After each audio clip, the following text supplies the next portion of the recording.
जी हाँ दोस्तों, आपको बता दें भोजपुरी की शेरनी अक्षरा सिंह को जान से मारने की धमकी मिली है। ये बात बिल्कुल सही है। और हालांकि अक्षरा सिंह के कुछ फैंस का कहना है कि ये काम लॉरेंस बिश्नोई के गैंग का है। हालांकि अभी जिसने फोन करके धमकी दी है उसके बारे में कुछ भी पता नहीं चला है। पूरी पुलिस प्रशासन जांच में जुटी हुई है। कुछ भी खबर आती है तो आपको हमारे चैनल से बताई जाएगी, तो आप लोग इस वीडियो में लास्ट तक बने रहिएगा। जी हाँ दोस्तों, आपको बता दें आज से 2 दिन पहले अक्षरा सिंह को एक कॉल आया था। कॉल पे इनको गाली गलौज के साथ 50 लाख का रिश्वत मांगा गया था। और हालांकि अगर बात की जाए तो इनको जान से मारने की भी धमकी दी गई थी। और इसके बारे में अभी कोई भी अपडेट सामने नहीं आया है।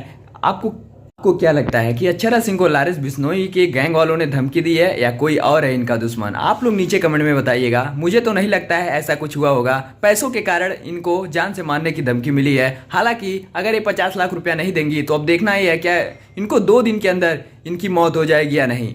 जी हाँ दोस्तों, तो आप लोग नीचे कमेंट में बताइएगा। हालांकि ऐसा कुछ भी नहीं होने वाला है, क्योंकि पुलिस प्रशासन इतना तेजी से अपना काम कर रही है। बहुत जल्दी इसके मुजरिम को पकड़ने में सफल होगी। जी हाँ दोस्तों, तो आप लोग इस वीडियो को ज़्यादा से ज़्यादा शेयर कीजिएगा। और ये वीडियो पसंद आई हो तो लाइक शेयर कमेंट करना ना भूलिएगा।